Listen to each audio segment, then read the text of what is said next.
like to introduce to you a team of students who volunteered to introduce you to who Albert E. Meyzeek was as a man, as a leader, as a civil rights activist.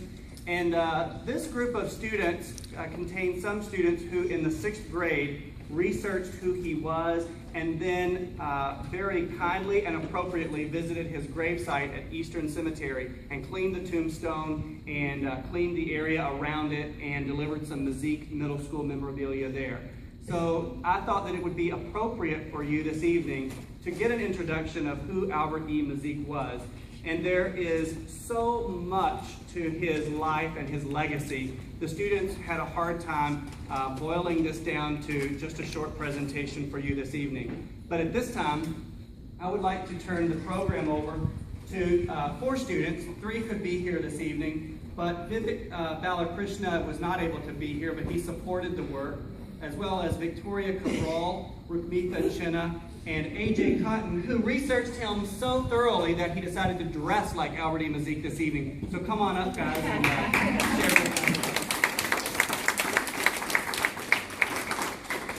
us. It's been our little backstage joke to call us Team Meyzeek, researching him, and, well, we learned a lot about him that we've never known before.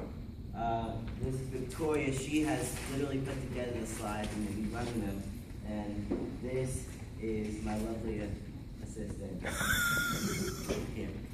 Anyways, Victoria. So, Albert E. Meyzeek was born to a very noble family who supported rights for African Americans and anyone who was an American. His dad, well, he had some very great family history. His grandfather actually helped with the Underground Railroad. Now you guys can hear me better. I know I'm quiet. His grandfather helped with the Underground Railroad in Ohio, actually. And he was raised in a way that made him understand that everyone was created to be treated the same. And this was actually very challenging. He was born at a time when he was discriminated against, and he was fighting to be treated like a person.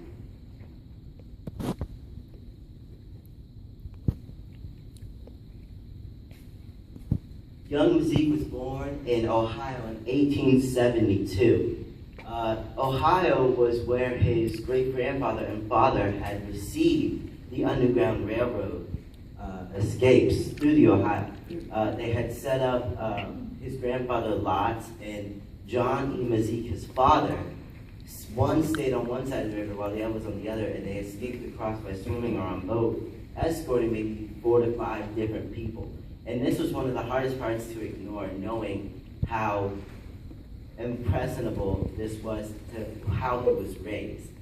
And being raised in this way, his family had moved not only to Ohio, but to Canada and to India and Maryland to help other escaping slaves from the South.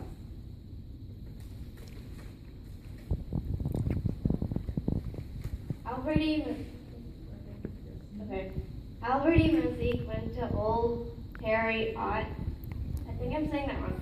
Okay, classical high school. He was the only black student there, and that's pretty impressive because he also achieved a master's degree and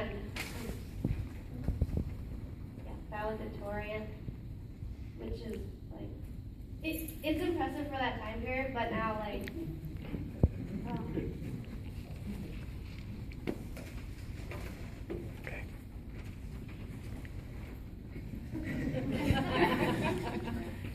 It was impressive at that time because being so much discriminated against, most blacks who made it that far had quit in on themselves, and he had the courage to keep fighting for what he knew was rightfully his, what he was taught when he was a child.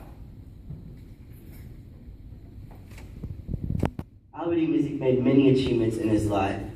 One, coming to Louisville, which was the original assistance was he came from Canada down to Maryland, Indiana, and then Madison, Indiana, then to Louisville to help slaves who weren't slaves anymore, but still wanted to be free from that hatred that was in the South.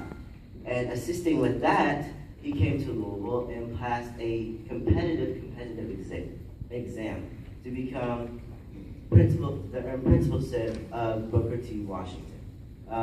After that, he was transferred to Central to become a temporary principal of Central High School, which was at that time an all-black school.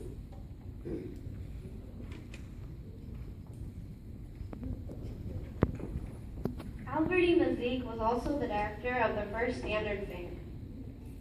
He organized, I wouldn't say colored, but a mixed race branch for the YMCA, except at that time it was separated. And also he was the chairman of the Louisville Urban League. I'm not sure what the Urban League is. He was also the president of the executive committee of the Interracial Commission. Meyzeek also had a very bright story which inspired me. When Meyzeek was principal at Central High, his students didn't have like a reach to the library and the resources to do their projects, which they have to do in order to graduate. Right? Okay. After some visits, they kicked them out because of racial issues. And what Meyzeek did was he fought against those rights to get his students back into the library to use their resources.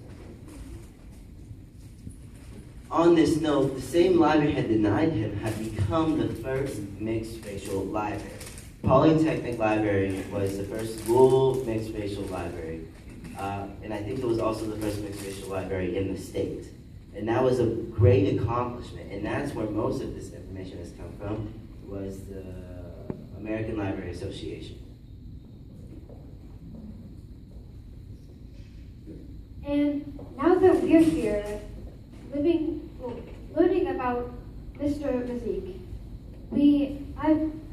I know I have been very inspired to learn who he is. Because when I came here, I just thought Meyzeek was a word and a name of this cool, amazing school.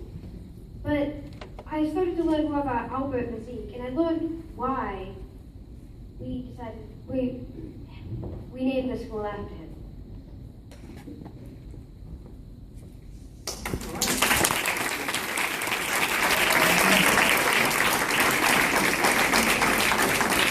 Okay, thank you so much, guys. There will be a quiz over all of that information, so I hope that you brought your number 2 pencils. We'll be taking that later. Thank you, students, for introducing us to who Albert E. Meyzeek was.